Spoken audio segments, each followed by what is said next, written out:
I'm gonna be honest with you guys. Crafting in MMOs these days is not fun. More often than not, crafting is a bolted-on mechanic, only there because the developers needed to be able to check a box on a list. A system that's only there to keep you inside the game for as long as possible. Well, I'm not having it anymore. Too long have I seen crafting be disregarded as poor man's progression, and too often is crafting overshadowed by the end game loot drops. No more. Today, I'm gonna break down my favorite games and distill all the best parts out of their various crafting systems. I'm gonna take you on a journey, and together we will create the greatest crafting system the world has ever seen. It's no surprise that many RPGs, MMO or otherwise, have some sort of crafting mechanic present. The whole point of an RPG is to insert yourself into the narrative and become the main character. You are the one fighting the monsters. You are the one getting stronger.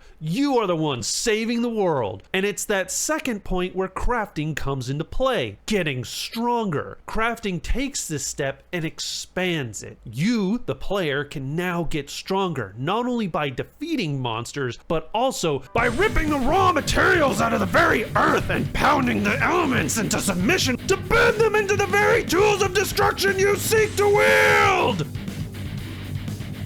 What's not to love?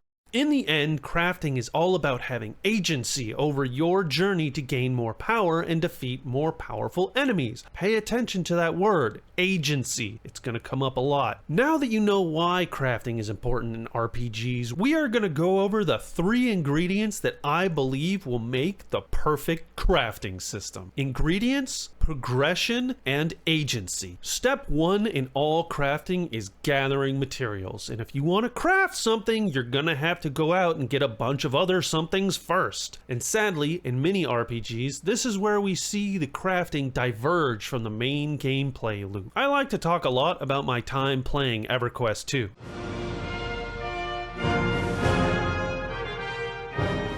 And even though it will hurt my very soul to point out its flaws, I will soldier on for science! Like most MMOs, the main attraction in EQ2 is killing bad guys. Talk to some people, kill bad guys. Get a quest, and kill bad guys. Do some raids, and you guessed it, kill bad guys. So there's a massive tonal shift in the game when you start your crafting journey, because the game goes from this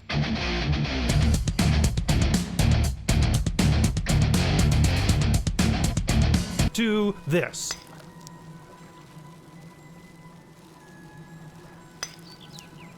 Now don't get me wrong here. Having downtime in a game is a good thing. Check out this video by the architect of games on why fishing is so popular in RPGs and MMOs. But the problem in EQ2 is that crafting is completely separate from the rest of the game. Nearly every single recipe consists of ingredients that are gathered from harvestable nodes found randomly throughout the world. If you're making a robe, you're gonna harvest fibers from a plant. If you're making a bow, you're gonna harvest wood from a tree. And if you're gonna make a sword, it's metal from an ore vein. Even leather from leather armor or meat for cooking you'd think would come from a creature that you have to kill, but nope. They're found in these harvestable nodes called animal dens, and the game never deviated from this formula. The first thing that we're going to do for our perfect crafting system is to keep the source of our crafting materials varied and unique, as well as tie said materials into the core gameplay loop. Monsters in any RPG or MMO should be varied and unique all in their own way, so it stands to reason that we can have varied and unique drops that go into crafting recipes. A bee can drop its stinger. A skeleton can drop bones. A ghost can drop ectoplasm. All useful in various differing crafting recipes. Sure, we can still have harvestable nodes throughout the world, but that's only the start. Monster parts is what we'll use to add some spice to this crafting system. Now let's talk about crafting progression. Much like gathering ingredients can seem like a large tonal shift from the primary gameplay loop, crafting progression can also feel like getting ripped out of a flow state and thrown into a call center job. Picture this. You're a bright-eyed, fresh-faced adventurer just starting out on your journey to save the world. You beat up a few baddies, saved a village or two, and have an all-around good time. It's time to start thinking about upgrading that weapon of yours. You can go slay the Dark Lord of the local haunted mansion in hopes that he might drop something useful for you, or you can try your hand at crafting your own weapon. You buy a recipe book, you learn how to forge a steel sword, and off you go into the world to collect some metal ore and some wood. You're all ready to forge your brand new steel sword. But what's this? You're only a level 1 blacksmith. You need to be at least level 10. What does an able-bodied adventurer like yourself have to do to get to level 10 blacksmithing? Well, you gotta get 30 times more ore and wood and craft up 4 dozen useless level 1 iron weapons is what you gotta do. There's got to be a better way. This is the problem specifically with leveling crafting professions that deal with equipment and weapons. Equipment doesn't expire, and demand for equipment is never really that high. And all those level 1 iron weapons that you just crafted for that XP, they're pretty much a waste of resources. There is already 1,000 of them on the auction house, and they sell to an NPC for pennies. To fix this issue, we're going to remove skill levels from equipment crafting entirely, and instead of leveling some arbitrary XP value and a level number, the player will instead upgrade their various crafting stations with bigger and better crafting stations. This way, progression is as fast as the player can gather materials to progress through the various crafting station tiers. The closest example of an RPG that I know off the top of my head that mostly functions this way is Ark Survival Evolved.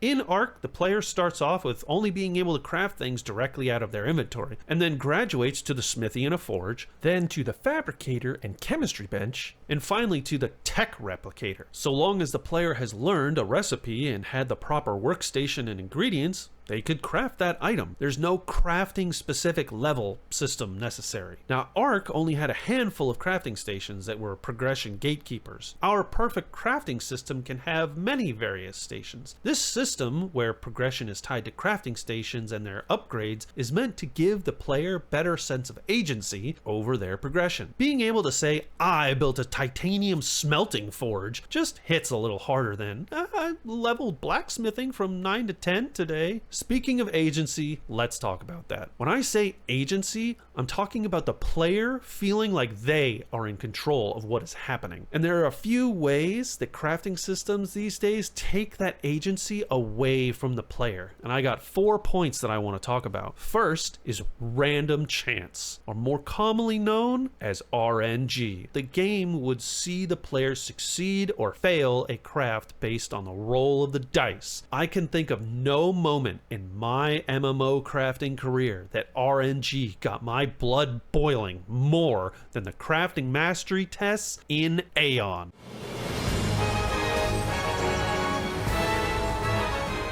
In Aeon, not only did the player have to level their crafting skill by slogging through crafting hundreds of items that would never sell in order to finally break through to max level or master crafter, the player had to pass a mastery test. Test was a poor word to use. What it should have said was, craft this really expensive thing until you get lucky with a critical success. You see, Aeon's crafting system had a small, random critical success chance. When it triggered, the end result would be a higher quality tier of item. And the crafting mastery test, it required you to craft the highest level and often most expensive recipe and get a critical success. I won't say anything more than this was stunningly bad design. So it's safe to say there will not be any random chance in our perfect crafting system. So if success or failure is not based on random chance, should there be a way for players to actually fail? Let's think about that. If we want the player to actually be able to fail, it would have to ultimately be the player's fault for that failure. And that means it would have to be a test of skill. I'm talking about a crafting mini game. Now, there are plenty of RPGs that have mini games tied to crafting, and MMORPGs are no exception. Final Fantasy XIV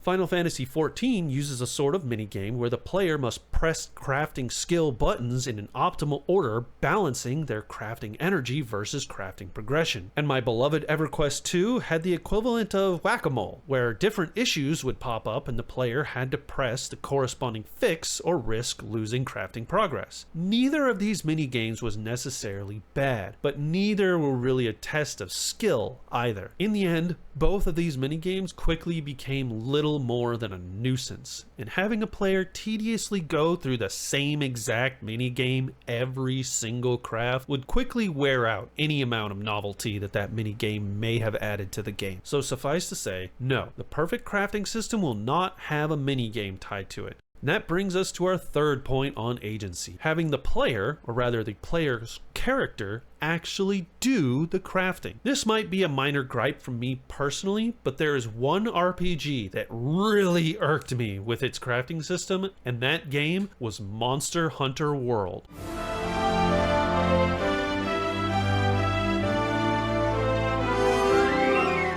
Don't get me wrong, the gear progression in Monster Hunter World felt good. It's almost perfect. My complaint is that I didn't get to make the gear. Yes, I know there are lore reasons why the player personally doesn't craft their own gear. And you know what? I don't care. If anyone is going to craft a weapon called Demon Lord Hellfists, it's gonna be me. I want to craft it, not a bunch of sweaty dudes behind the counter. In Monster Hunter World, the player brings materials that they have carved off their various kills to this crafting hall, where a team of guys machine up what was ordered. And it plays the exact same cutscene no matter what item is ordered, and then the new item rolls down this ramp. There it is. The whole event just feels dull. Come on, dude. I just killed a lightning-breathing Super Saiyan ape and turned its beating heart into a pair of swords attached to my fists. Can I get like a party popper or something?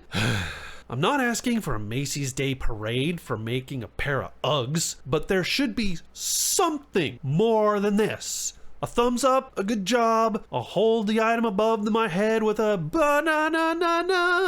At least, like I said, this is a small gripe, but it's a gripe that I'm clearly very passionate about. So, in the perfect crafting system, it will be the player that does the crafting. And even if it's small, there will be some measure of fanfare upon completing an item. And now for the final point on agency. Time-gated crafting. I'm looking at you, Warframe! You thought you were gonna just skate on by, didn't you? You do a lot of things pretty good, but crafting ain't one of them!